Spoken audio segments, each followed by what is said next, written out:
Salve tricolor, sejam todos muito bem-vindos ao canal Tricolor Fest. Meu nome é Adalto Farias e agora boletim Tricolor Fest com as últimas informações sobre o São Paulo Futebol Clube.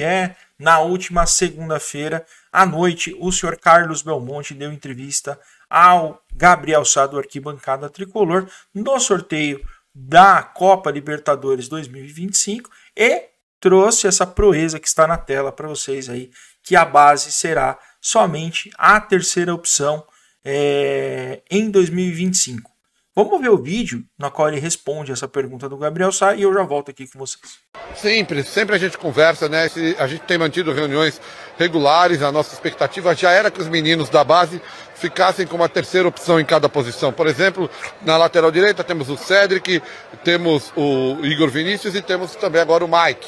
A ideia é sempre ser o terceiro, um menino vindo da base, para que pouco a pouco, ao longo da temporada, eles comecem a ganhar minutagem e com isso possam render mais ao São Paulo na outra temporada. Ou seja, nossa expectativa é que nessa temporada de 25 a gente tem os meninos entrando durante as partidas e ganhando seu espaço. E óbvio, futebol é futebol. Quem rende mais pode obviamente ganhar a posição no campo.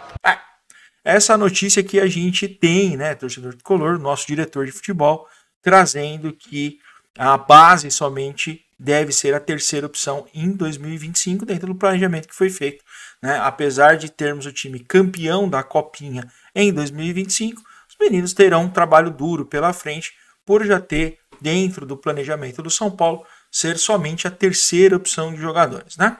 Então temos aí, eu queria só entender, o Belmonte, como é que foi feito esse planejamento, porque o Cedric Soares apareceu agora, ele não existia, né? O Wendel foi uma contratação recente também, não existia. O Enzo Dias aconteceu agora.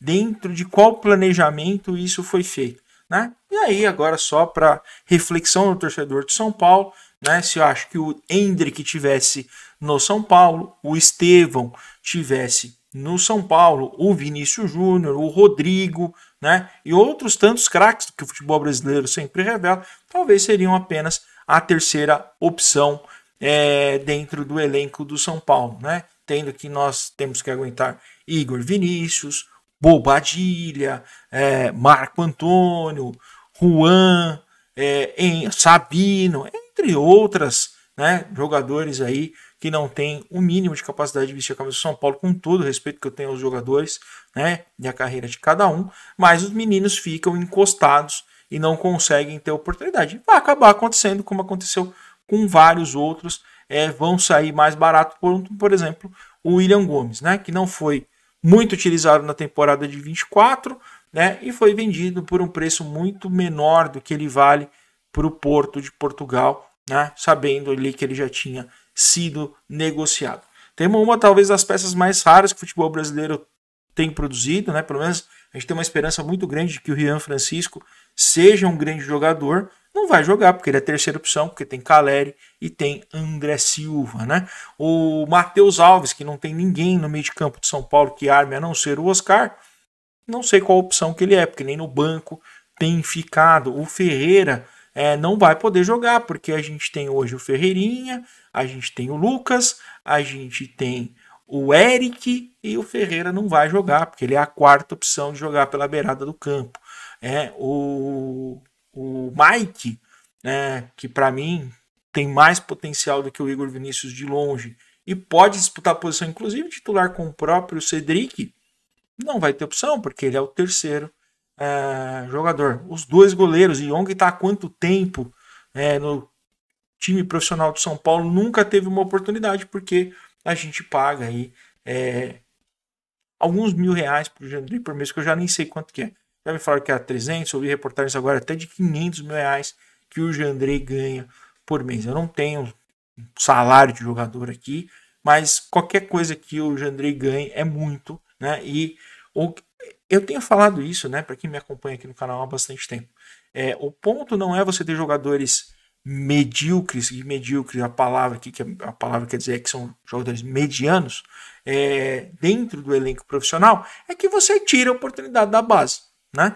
Eu não acho que a base tem que ser, o time tem que ser inteiro da base, mas eles têm que ter opções, né? E oportunidades, na verdade.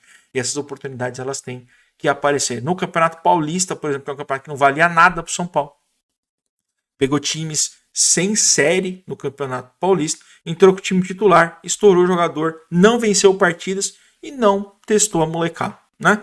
O Renan Francisco entrou pouquíssimo tempo, jogou o jogo contra o Botafogo de Ribeirão Preto, porque o time titular estava nos Estados Unidos, e entrou no finalzinho do jogo contra a Portuguesa, ainda fez gol, né? Entrou aí faltando 3, 4 minutos em quase todas as partidas que ele foi utilizado.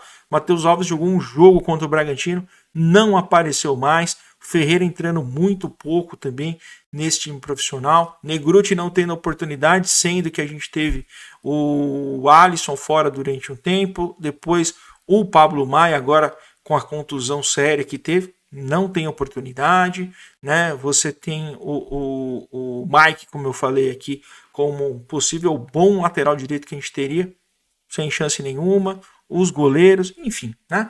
São Paulo realmente não. E aí, né? Aí contextualizando, trazendo para a gente para o contexto geral, São Paulo reclama que não tem superávit e precisa encontrar receita, e vai encontrar receita como? Dessa forma, né? Quando você tem a sua base sendo formada como talvez uma grande geração campeã de 2 campeonatos importantes, que foi a Copa do Brasil e a Copa São Paulo de Futebol Júnior, os jogadores não são aproveitados porque eles vão ser a terceira opção dentro do planejamento que o São Paulo fez, né? Não adianta chegar no final do ano aqui e falar que não teve superávit, porque não vai ter nunca. Se continuar do jeito que do jeito que a gente planeja o futebol dentro do São Paulo, nós continuaremos tendo grandes problemas. Bom, fica aqui a notícia, né, a entrevista que o nosso diretor de futebol deu aí ao Arquibancada Tricolor, ao repórter Gabriel Sá, e fica aqui a reflexão para você, torcedor de São Paulo, o que você está achando